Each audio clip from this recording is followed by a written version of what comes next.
তালতলার পুকুরে দুপুরবেলা গ্রামের সকল ছেলেরা মিলে দাপাদাপি করে চান করত। সেই পুকুরের উপর দিয়ে একটি তাল গাছ বেশ খানিকটা হেলে গিয়ে আবার সোজা হয়ে উঠেছে, আর ওই গাছের উপর থেকেই ছেলেরা ঝাঁপিয়ে জলে পড়ত। এই এবার কিন্তু আমি গাছে উঠে জলে ঝাঁপ দেব। ঠিক আছে, তোর পরে কিন্তু আমি। তখন পুকুর জলে সাঁতার কাটতে কাটতে বিলু বলে, আরে তোরা কি করছিস বলতো? তাড়াতাড়ি জলে ঝাঁপ দে, তারপর তো স্কুল যেতে হবে নাকি? এমন ভাবেই লোটে, ন্যাপলা, বিলু, পটলা, পটাই আরো অনেকে মিলে তালতলার পুকুরে খুব মজা করে চান করত। সেদিন হঠাৎ করেই গেঁড়ি শাকচুন্নি আকাশ দিয়ে উড়ে যাবার সময় তাদের দেখতে পায়। ও মা গো, ছেলেগুলো কি সুন্দর করে জলে ঝাঁপ খাচ্ছে। আমারও খুব ইচ্ছে করছে অমন করে জলে ঝাঁপ দিয়ে সাঁতার কাটতে। এরপর সকল ছেলেদের চান করা হয়ে গেলে তারা নিজেদের বাড়ি ফিরে যায়, আর গেঁড়ি শাকচুন্নি উড়ে এসে ওই তাল গাছে বসে ভাবে, কি মজা লাগছে তাল গাছে বসে পা তুলতে। এবার আমিও এখান থেকে জলে ঝাঁপ দেব আর খুব সাঁতার কাটবো। এই কথা বলার পরেই গেঁড়ি শাকচুন্নি ছপাং করে জলে ঝাঁপ দেয়। কিন্তু আমি তো ডুবে যাচ্ছি। ওরে বাবা রে! এরপর গেঁড়ি শাকচুন্নি ধীরে ধীরে জলের তলায় তলিয়ে যায়, আর জলের তলায় হাবুডুবু খেতে খেতে ভাবে, আমার এই ভুতুড়ে রোগা শরীর নিয়ে জল কেটে সাঁতরে ওপরে উঠতেই পারছি না। এবার আমার কি হবে গো?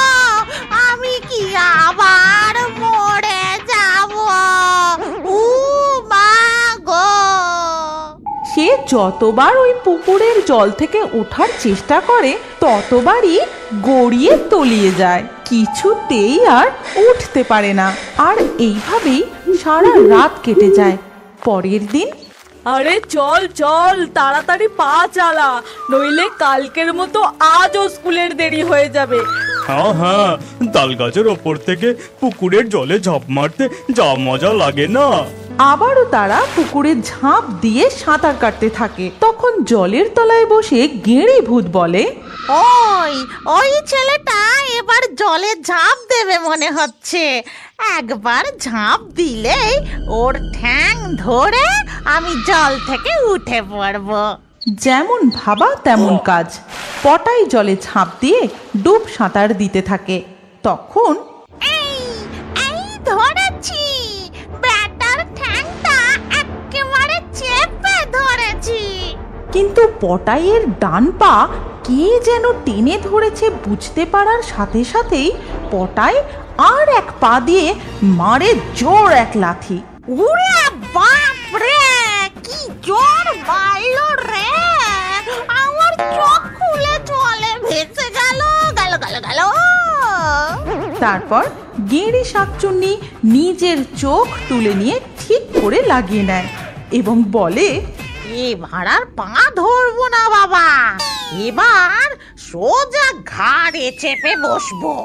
এদিকে পটাই জল থেকে উঠে বলে, জানিস জলের তলায় কে আমার পা টেনে ধরেছিল?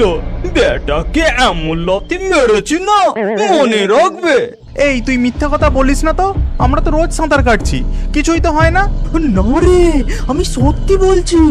তোরা সবাই এখানেই দাঁড়া, আমি এক্ষুনি সাঁতার কেটে আসছি। আর পটলা পুকুরে ঝাঁপ দেওয়ার সাথে সাথেই গেঁড়ি শাকচুন্নি তার ঘাড়ে চেপে বসার চেষ্টা করে, কিন্তু পটলা ঘুরে বাগিয়ে মারে এক ঘুষি। উরে বাপ রে, এই রোগা শরীরে এত লাথি ঘুষি খেলে কলকবজাগুলো কি আর ঠিক থাকে? এরপর পটলা জল থেকে তাড়াতাড়ি উঠে বলে, না রে, পটাই ঠিকই বলেছে, জলের তলায় নিশ্চয়ই কিছু একটা আছে। কে যেন আমার ঘাড়ে চেপে বসেছিল, বাগিয়ে দিয়েছি এক ঘুষি। এই কথা শুনে সকল ছেলেরা ভয় সেখান থেকে চলে যায় আর সবাই মিলে যায় গ্রামের দিনু জেলের কাছে। দিনু কাকা, ও দিনু কাকা, বাড়ি আছো নাকি? ওই কি হয়েছে রে? তোরা এখন আমার কাছে এসেছিস, কি ব্যাপার? তেমন কিছু নয় গো, কিন্তু সাঁতার কাটতে গিয়ে আমাদের মনে হচ্ছে ওই তালতলার পুকুরে কিছু একটা আছে। তারপর সকল ছেলেরা মিলে দিনু জেলেকে পুরো ঘটনাটা খুলে বলে। আর সব কিছু শোনার পর, ঠিক আছে, চল তো আমি আমার জালটা একবার পুকুরের জলে ফেলে দেখি কিছু ধরা পড়ে কিনা। তারপর পুকুর ঘাটের কাছে এসে পাড়ে দাঁড়িয়ে দিনু জেলে তার জাল পুকুরে ফেলে। আর তক্ষুনি গেঁড়ি শাকচুন্নি, ওরে বাবা, বাঁচলাম! এবার এই জালে করেই আমি জল থেকে উঠে যাব। এবং সে তাই করে। কিন্তু জাল ওপরে তোলার পরে তারা কিছুই দেখতে পায় না। কই রে, জালে তো কিছুই ধরা পড়লো না। ওরে, এই তো আমি! ভালো করে দেখ না, এই যে আমি! তুমি আরো একবার জালটা ফেলো না গো, যদি এবার কিছু ওঠে। ওরে ওরে, আমাকে আগে বার কর রে, তারপর না হয় আবার জালটা ফেলিস। এদিকে দিনু জেলে আবারও জাল ফেলার তোড়জোড় করছে। তখন ওই দেখো, আবার আমায় জলে ফেলে দেবে বলে প্রস্তুতি নিচ্ছে। কি জ্বালায় পড়েছি রে বাবা! এখন তো দেখছি আমার ধারালো দাঁত দিয়ে জালটা কেটে পালাতে হবে। ও দিনু কাকা, তাড়াতাড়ি আর একবার জালটা ফেলো না। আমি বুঝতে পারছি কোথাও কিচ্ছু নেই, তোরা শুধু শুধু আমার সময় নষ্ট করছিস। কিন্তু তক্ষুনি গেঁড়ি শাকচুন্নি দাঁতে করে জাল কেটে ফুরুত করে উড়ে যায়। এ কি, আমার জালটা তো এক্ষুনি ভালো ছিল, কিন্তু ছিঁড়লো কি করে? তবে কি জালের মধ্যে সত্যি সত্যি কিছু ধরা পড়েছিল যে জাল কেটে পালিয়ে গেল? এই চল আমরা পালাই, নিশ্চয়ই তালপুকুরে ভূতে বাসা করেছে। হ্যাঁ, ঠিকই বলেছিস, আমারও সেটাই মনে হচ্ছে। চল চল পালাই, তাড়াতাড়ি পালা! ওরে বাপরে, পালা পালা পালা পালা! ভূত যখন তেঁতুল গাছে পা আটকে দোল খাচ্ছিল, তখন জঙ্গলের দিক থেকে একটা সুর ভেসে আসে। আসলে জঙ্গলের সেই শেওড়া গাছের শালিক পাখিটা কলকিপুর গ্রামে ঢোকা বেরোনোর পথের ঠিক মুখের কাছে একটা বড় তেঁতুল গাছ ছিল। সেখানে কোথা থেকে এক ভূত এসে হাজির। সে কখনো গাছের ডালে পা ঝুলিয়ে বসে থাকে, আবার কখনো গাছের ডালে পা আটকে নিজে ঝুলে দোল খায় আর খায় তেঁতুল। সেই পথ ধরে একদিন যাচ্ছিল হারু নাপিত। এই নাপিত, এখন খাবে নাকি? কে কে কথা কয়? এই যে ওপরে দেখ দেখ। ওরে বাবা, এই যে ভূত! তখন ভূত ঝপ করে গাছ থেকে নেমে তার কাঁধে চেপে বসে। এই দেখ, তেঁতুল খা। না, আমি তেঁতুল খাবো না, আমায় ছেড়ে দাও। আগে এই 5টা গোটা তেঁতুল খা, তারপর ছেড়ে দেব, নইলে তোর ঘাড় মটকে দেব। এইভাবে যে সেই গাছতলা দিয়ে যায় তাকেই ভূত ধরে জোর করে তেঁতুল খাওয়ায়। এমনই একদিন সেই পথ দিয়ে রামু ছাগল নিয়ে যাচ্ছিল, আর ঠিক সেই গাছতলায় পৌঁছতেই উমা, ছাগল! কি নাদুস নুদুস! বলেই ভূত ছাগলটাকে গাছে তুলে নেয়। এই কে রে? কে আমার ছাগল তুলে নিলি? ও বাবা, ভূত! রাম রাম রাম রাম রাম রাম রাম রাম! আর সাথে সাথে ভূত গায়েব হয়ে যায়, কিন্তু আবার ফিরে এসে বলে, এই তুই কেনার নাম নিলি কেন রে? এখনই আমার হয়ে যাচ্ছিল আর কি। এবার তোকে 10টা তেঁতুল খেতে হবে। হবে। এই বলে ভূত রামুর কাঁধে চেপে বসে আর বলে, খা খা খা বলছি, নইলে ছাগল আর তুই একসাথে মরবি। ওরে বাবা রে, আমায় ছেড়ে দাও, আমি তেঁতুল খাবো না, বাঁচাও। কিন্তু ভূত তার ঘাড়ে বসে চেপে ধরে তাকে তেঁতুল খাওয়াতে থাকে। এই রকম করে নানাভাবে সে গ্রামের লোকেদের বিরক্ত করতে থাকে। কারুর ছাগল তুলে নেয় তো কারুর টিকি ধরে টানে, কাউকে আবার শূন্যে ভাসিয়ে দেয়। ওরে বাবারে, আমায় নিচে নামিয়ে দাও, আমায় টেনে দাও। এর উপর আবার সবাইকে তেঁতুল খাওয়াতে থাকে। আর ভূতের এইসব উৎপাত দেখে তার হাত থেকে বাঁচার জন্য গ্রামের সবাই মিলে একটা বৈঠকে বসে। তখন গ্রামের প্রধান বলেন, সবাই শোনো, ওই তেঁতুল ভূতকে গ্রাম থেকে তাড়াতেই হবে, আর এর জন্য আমাদের কিছু একটা ব্যবস্থা নিতেই হবে। কিন্তু আমরা কি করে ভূত তাড়াবো? আমার মনে হয় তেঁতুল গাছের তলায় আগুন জ্বালিয়ে দিলেই ধোঁয়ায় যেমন মৌমাছি পালায় তেমনি ভূতটাও পালাবে। ঠিক আছে, চলো তাই করা যাক। এরপর তারা সবাই মিলে তাই করে। কিন্তু ভূত গাছের মগডালে উঠে বসে শুধুই মজা দেখে। ওরে বেটা, আমায় তাড়াবার মতলব করছিস? দাঁড়া, তোদের সকলকে ধরে ধরে 1 কেজি করে তেঁতুল খাইয়েই ছাড়বো। যা বলা তাই কাজ। সেই তেঁতুল ভূতটা এত দুষ্ট, যেই গাছতলা দিয়ে যায় সবাইকে ধরে ধরে জোর করে বেশি বেশি করে তেঁতুল খাওয়াতে থাকে। আর সবাই বমি করে সকলের দাঁত টকে গিয়ে সে কি কাণ্ড। তেমনি একদিন গনার বউ গনাকে বাড়ির উঠানে ভাত দিয়ে খেতে ডাকছে। কই গো, ভাত দিয়েছি, খেতে বসো। খাবো কি গিন্নি, দাঁতে দাঁত ঠেকলেই গোটা শরীরটা কেঁপে উঠছে। ওই শয়তান তেঁতুল ভূতটার তেঁতুল খাওয়ানোর চটে আমার দাঁতগুলো সব গেছে গিন্নি। ওই তেঁতুল ভূতকে নিয়ে বড় জ্বালা হয়েছে বাপু। কোথাও কিছু নেই, জোর করে সবাইকে ধরে ধরে কেজি কেজি তেঁতুল খাওয়াচ্ছে, আর সবাই বমি করে দাঁত টোকে অস্থির। ওহ!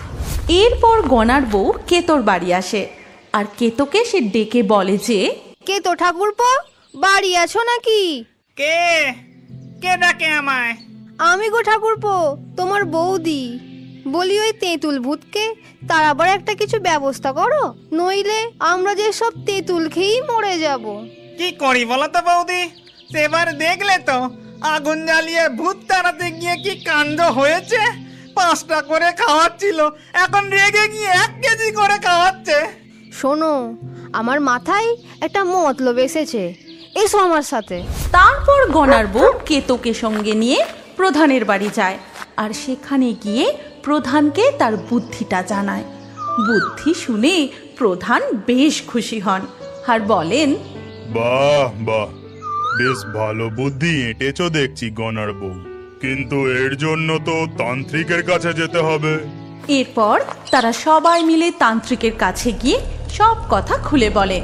আর সব কিছু শুনে তান্ত্রিক বলেন, ঠিক আছে, এর জন্য আমায় কঠিন সাধনা ও যজ্ঞ করতে হবে। তার জন্য আমার একটা মরে পড়ে থাকা শালিক পাখি আর জঙ্গলে থাকা একটা শেওড়া গাছ লাগবে। যাও, মরা শালিক ও শেওড়া গাছ খুঁজে নিয়ে এসো। সেই কথা শুনে সবাই বেরিয়ে পড়ে গাছ ও পাখি খুঁজতে। তাদেরকে দেখে ভূত বলে, এই তোরা কোথায় যাচ্ছিস রে? দাঁড়া তেঁতুল ভূত, তোর মজা এবার বার করছি। তবে রে, দেখবি একবার ধরে 2 কেজি তেঁতুল খাওয়াবো। ওরে বাবা রে, না না, তুমি শান্তিতে তেঁতুল গাছেই থাকো। এরপর সবাই সেখান থেকে দ্রুত পায়ে জঙ্গলের দিকে চলে যায়। আর অনেক খোঁজাখুঁজির পর অবশেষে তারা একটা মরা শালিক পাখি ও শেওড়া গাছ খুঁজে পায়। চলো সবাই, আমরা এবার তান্ত্রিকের কাছে যাই। হ্যাঁ, তাড়াতাড়ি চলুন। কিন্তু ভূত তার তাদের আবারও দেখতে পেয়ে বলে, কি রে তোরা সবাই মিলে ওই মরা শালিক পাখি আনতে গেছিলি? কোথায় মুরগি ধরে নিয়ে আসবি? কতদিন মুরগি ঠ্যাং চিবোয়নি, তা না মরা শালিক পাখি নিয়ে যাচ্ছে। সব কটাকে কাঁচা তেঁতুল গুলে ঢক ঢক করে খাইয়ে দিতে হয়। তাড়াতাড়ি পালা সবাই। সেখান থেকে এক দৌড়ে সবাই তান্ত্রিকের কাছে গিয়ে পৌঁছায়। তারপর তান্ত্রিক যজ্ঞে বসে ও অনেকক্ষণ যজ্ঞ করার পর সেই শালিক পাখিকে মালা পরিয়ে হাতে নিয়ে তেঁতুল তলার দিকে যায়। আর দূর থেকে ভূত তাকে দেখে বলে, ও বাবা, এটা আবার কে রে? ও তান্ত্রিক, ও তান্ত্রিক, মরা শালিক পাখিকে মালা পরিয়ে কোথায় চললে গো? তোর বিয়ে দিতে রে ও যুবক। ভূতের সাথে তান্ত্রিক কচলামি করছে, কিন্তু বেটার খুব সাধনা শক্তি। আমি তো ওর কাছে যেতেই পারবো না, নইলে বেটাকে ভালো করে বুঝিয়ে দিতাম। এরপর 2 দিন কেটে যায়। তৃতীয় দিন ভরা অমাবস্যায় মধ্যরাতে ভূত যখন তেঁতুল গাছে পা আটকে দোল খাচ্ছিল, তখন জঙ্গলের দিক থেকে একটা সুর ভেসে আসে। আসলে জঙ্গলের সেই শেওড়া গাছের শালিক পাখিটা একটা পেতনিতে পরিণত হয়ে যায়। তারপর সে একটা গান ধরে, ও আমার ভূত, তুমি আসো না কেন কাছে? আমি কত আশায় আছি, কখন বসবে আমার পাশে? ওই আমার ভূত। এই গান শুনে ভূত সোজা হয়ে বসে বলে, এই যে পেতনির গলা, কোথা থেকে আসছে? আমায় আবার কান কুয়ে ডাকছে। আমি আসছি পেতনি সোনা, আমি আসছি। ও মা গো, এ যে টুরুলাও। এই বলে ভূত তেঁতুল গাছ ছেড়ে জঙ্গলে সেই শেওড়া গাছে চলে যায়। আর সেখানে গিয়ে আনন্দের সাথে পেতনি সহ দোল খেতে থাকে। তুমি কি জানো আমাদের গল্পের মধ্যে তুমিও থাকতে পারো? কি করে? প্রথমে আমাদের পিক্সটুন চ্যানেলটি সাবস্ক্রাইব করো, তারপর তোমার নাম কমেন্টে লিখে দাও। লাকি ড্রয়ের মাধ্যমে তোমাদের নাম বেছে নেওয়া হবে। কার কার নাম দিয়ে আমাদের নতুন কার্টুন গল্প তৈরি হয়েছে সেটা দেখার জন্য স্ক্রিনের ওপর এই ভিডিও কার্ডে ক্লিক করো।